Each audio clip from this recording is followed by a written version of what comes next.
He put it about it was because of me. It is tonish to act so. "One of these days, Miss Markham," he said severely, "your heart will break, and then you will remember the Cartwrights of this world with pity." The colours of the ballroom and the voices faded and swirled off into the mists of memory. A chill northern wind blew down the bleak cobbled street. Elizabeth shivered and drew her shawl more closely about her shoulders. She must stop retreating into the past. It only made the pain of the present more acute. She was no longer the reigning petted and feted belle of London society, but Miss Elizabeth Markham, poor relation and spinster of the parish. Her heart had not been broken by any man, but by the cruelty of her relations.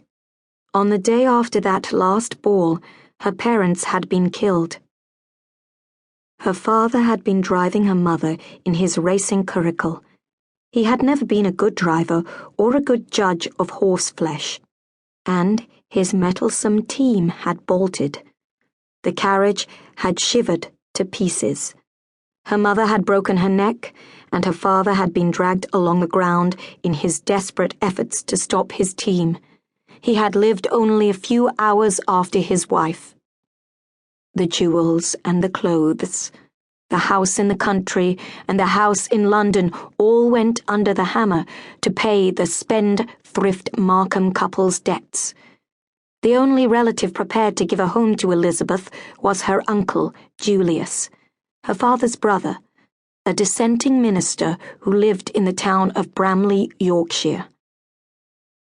Julius Markham was a grim, sour-faced man who lived with an equally sour-faced wife and two spiteful daughters in a cold square barracks of a house in the centre of the town. He had long despised his brother's profligate mode of life and was determined to apply the lash of Christianity to Elizabeth's back in order to flog out all of the 7 deadly sins she had obviously inherited in full measure from her parents. At first she had rebelled. She had cried and screamed when all her pretty clothes and few remaining trinkets were shut away in the attic. As a punishment, she had been locked in her room and starved until she repented. Elizabeth had only pretended to repent, determined to get her own way in the end. But as dreary day followed dreary day, as the burden of parish visiting was thrust upon her, her spirit began to break, and she longed for each night to come so that she could lose herself in sleep. 2 years had passed since that London season. 2 years of drudgery and cruelty. She had been put into black mourning clothes, and it seemed was never to be allowed out of them.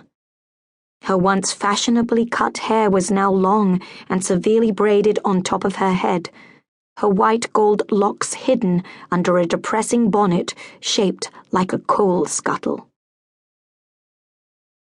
That one golden memory of the ball had come flying in from the moors on the first breath of spring wind. How casual and flighty I was, thought Elizabeth with a sort of wonder.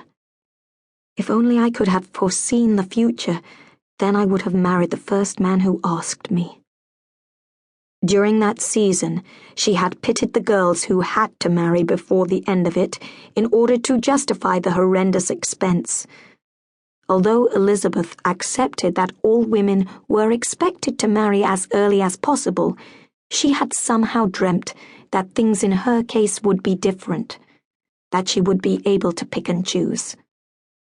Other debutantes might marry for money, for safety, or the freedom from strict social laws imposed on all virgins, but not she.